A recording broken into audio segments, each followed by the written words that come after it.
Good morning, Jamie Lynn from Heartfelt here. I have my redhead, I have my mare, and I have my thoroughbred. She's my training project here at Selsley Farm. This is our third day and this horse has come along leaps and bounds. So today is a big day and we're going to talk about doing some limited desensitizing. A lot of programs start out with desensitizing and I understand the theory behind it, but in actuality when horses are afraid we don't know exactly what it is that they're learning. So Heartfelt makes a point of putting in communication before we start desensitizing. The reason being is I want to be able to control my own safety and to be able to get her feet to safety before I start throwing scary objects at her. The more we understand about the way horses learn, the more we realize that flooding techniques of desensitizing really don't work very well. Or we end up creating learned helplessness in our horses. And learned helplessness is basically they're just going to lay down and take it, and they've accepted the fact that they're going to die. And when I think about how I want to build a partnership with a horse, I don't want my horse ever thinking that they're going to be in danger around me. So as I start bringing in scary objects to desensitize her to, I'm going to keep things in a communicable level, 1 for my safety, 2 for her safety, and 3 so I'm not creating more work for myself than is absolutely necessary. She's a young horse, she has lots of years to grow, but I don't want to spend the next 3 hours out here desensitizing her. I want to get on with her riding career because she's a fantastic mare. So what I'm going to do today is I'm going to work with the fly spray bottle. Now in South Africa we spray our horses continuously to prevent the spread of a disease called AHS. It's kind of the right time of year for AHS and tick-borne diseases. So first off I'm spraying my horse to make sure that I'm keeping her safe because her health is more important than anything else. But the other thing that's happening as I'm spraying is I'm working with active desensitizing.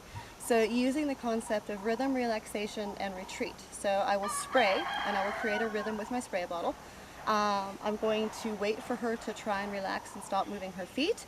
And then I'm going to retreat and give her dwell time so she knows she did the right thing. Now yesterday it was so unimpressive when I sprayed her that I'm kind of expecting the same thing today. But before I move on, I want to make sure that it wasn't just a fluke and yesterday's learning was in fact, actually in fact did take place and it wasn't by chance.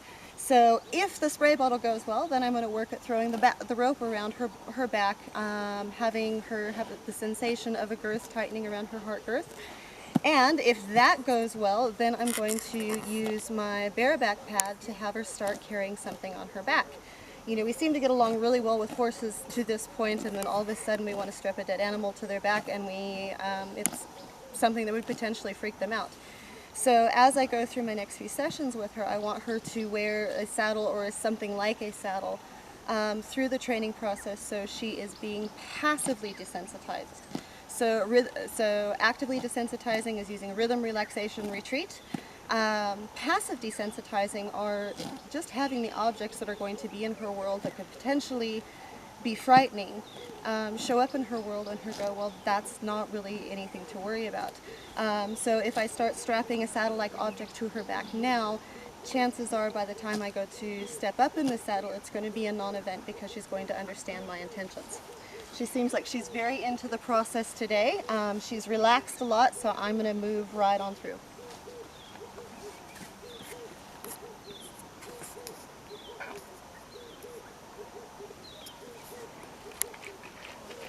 So as Jamie goes through this process, I just want to talk a little bit more about learned helplessness and why it's not desirable. For a long time, natural horsemanship was associated with, coming up with scary objects for a horse and just throwing it at them until they give up. And the result that was achieved was actually quite desired in terms of you have this horse that was completely shut down, stood still, nothing happened, didn't do anything. And it also that's where people got the mistaken impression that a natural horse doesn't want to go, because that isn't really what natural horsemanship's about. Learned helplessness creates a shut down horse. Now, a lot of people talk about bomb-proof horses, Very often they're talking about a shut down horse, and I stay away from them because I think of them more as time bombs rather than bomb proof horses, because they will tolerate everything that's thrown at them because they've given up until they find that one stimulus is more scary than you, and then they're going to blow. So we'd rather get genuine understanding, communication, and have a horse learn that through understanding that what we're putting them through is not going to kill them. You see Jamie's giving a release as soon as the horse stands for a rhythm. You can't do one spray and the horse doesn't move and you think, okay, great, you stop, because there's no rhythm there. Because then you go for two and maybe they stand, but on the third one they jump out the way. So you need to see that there's rhythmic tolerance, and once we get rhythmic tolerance, then we're going to work towards acceptance. So something we talk about a lot, the difference between tolerance and acceptance. A horse will tolerate something if all the circumstances are perfect for them, but when acceptance, they will accept it under any circumstance. She's doing pretty well there. I really wish we'd got on that one. Going on with my rope. Okay, so now Jamie's going to move to the rope. I'm going to give a little more space so you guys can see what happens here.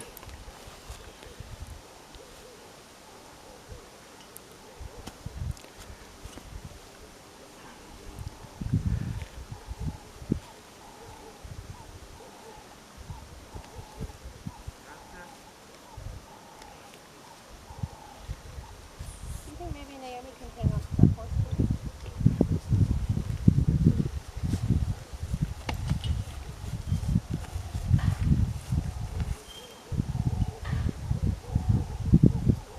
She felt like she was just under a little bit of pressure. A new horse walked into the arena, so instead of swinging the rope when her adrenaline is already up and she's concerned about something, I just used the opportunity to do some disengagements and wait and just show her that I'm relaxed and that thing didn't bug me, and that she can take my cue in leadership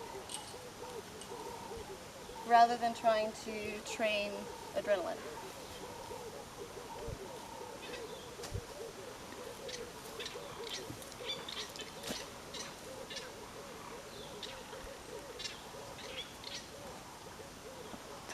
Big brave mare.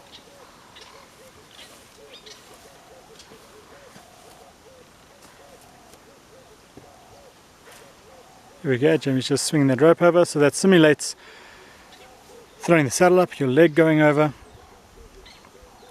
We're showing her our intentions. Yeah.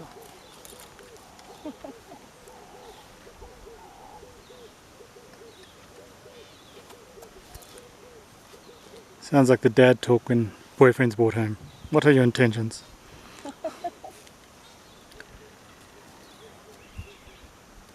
Okay, so that tests out really good. I feel safe attempting to put something around her heart girth. I don't want to make a big deal of this.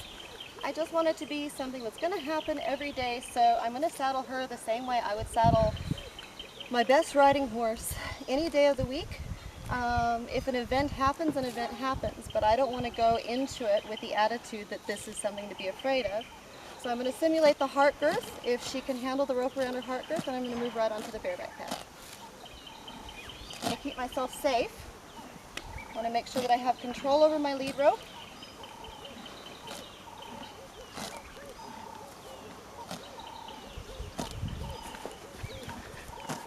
So Jamie's not strapping this on, she just takes it around, gets that feel, and when she actually secures it, it's just a loose secure that if she gets in danger we can undo it. So she kind of braids it along as we go. Now the reason we do this is we're really only changing one thing at a time, so we're not putting the bareback pad sitting across her back and the girth at the same time. We're getting used to one individual aspect at a time. So common horsemanship thing is known as separate, isolate and recombine. So you separate. Now we're building isolations for everything she's going to learn.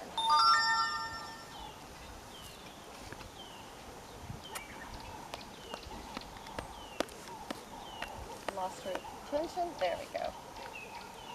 Let's see if she can travel and walk with me.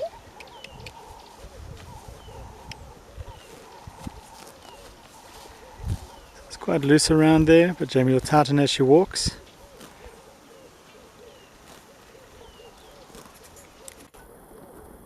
Seems her daughter. A little alert.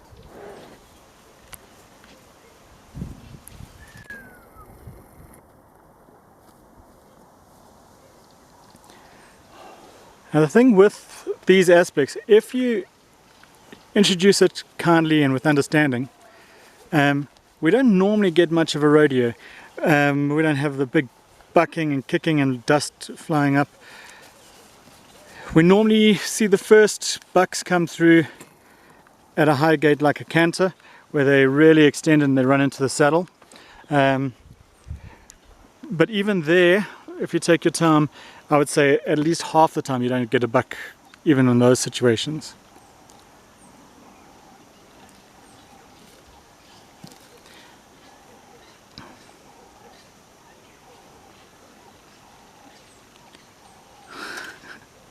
Pretty keen to me. But I'm going to keep myself safe. I want to move away from the fence so I've got a place to go if I needed to get out of the way. But I don't think anything's going to happen. I'm going to show her my intention. Remember, I want this to be like I've saddled her a million times before.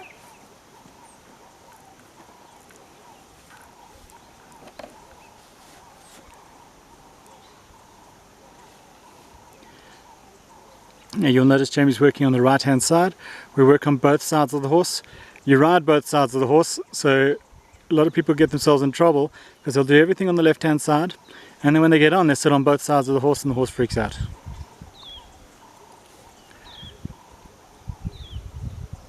There you go. In case you don't know why traditionally everything was done on the left hand side of the horse, once upon a time we all carried swords, and if you're right-handed your sword sat on the right hand side, so you wouldn't be able to get on from the right. Unless you carry a sword, you should be getting on and off your horse on both sides and doing everything else on both sides.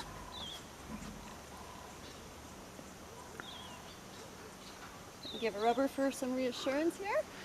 Yeah, you saw the head came up, so Jamie started rubbing. Girl. Remember, the head comes up, she's going on adrenaline. So although she didn't freak out, she got a little worried there. Paying attention to that stuff stops the major freakouts. Horses are not unpredictable flighty animals. We make them flighty by being unaware, and they're only unpredictable because we're not paying attention.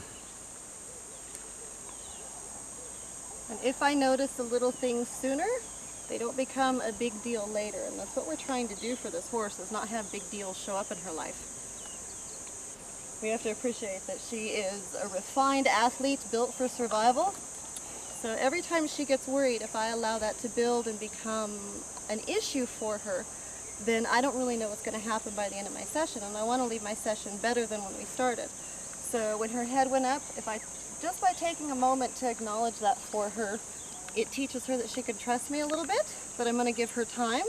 It also doesn't lead me into a dangerous situation that I can't have some control over. Learning those signs to watch for and training yourself to watch for the slightest change is going to make you safe as a horse person. Regardless of whether you actually adopt our methods or not, just paying attention will keep you safe. Sure, that girth is going to be a long stretch for her. Yeah, it's a big girl. I would love to put her next to my small horse, just to see. She's worried. See there, she got worried. Allowed to be worried. And I have this set up so because of my health issues, I can't throw my big saddle over, which is what I'd normally start with. So to keep it into something that I can control, I can remove that if I really need to. But it's light enough that I can just let it sit there. If it falls to the floor, I don't really care. But I just want to stop pushing the boundary for her to have a moment and her decide her own safety. And giving her just a few moments to calm down and bring her head down and realize that we're actually not doing anything wrong. I save myself a lot of sweat and a lot of work. I know some people practice by, you get that saddle on and you move the horse around and you run them around and terrify them. That is actively causing a horse to go into a state of learned helplessness, and that's not what I want. I want my horse to understand that that thing on their back is safe. It's alright that I put it there, and hopefully have her become like the rest of my horses who all look forward to the saddle and look forward to riding. So I'm just going to give her another minute. I'm actually going to take her through some movements here. You can see her feet got a little busy. And I'm going to do some disengagements to empty out the adrenaline, and then I'll finish tightening that up, and I'm going to take her through a groundwork session. So that's what Jamie was talking about there, is really working the threshold. So we try and stay this side of the threshold before they get to the blowing point, and then build their threshold that it goes a little further all the time. Even a lot of the guys that started these methods would still just run a horse with a saddle on and buck them out. But I watched an interview with Tom Dorrance years ago. Tom Dorrance was pretty much the founder of all these natural horsemanship programs, and he was saying that if by the time he died, which happened in about the late 90s, he didn't see his students improving from where he left off, he would feel like a failure. So those guys were the pioneers, but we should always be looking at a better kind of way. So the current revolution in horsemanship is really working on building that understanding and relaxation, that we don't have to push them past their threshold.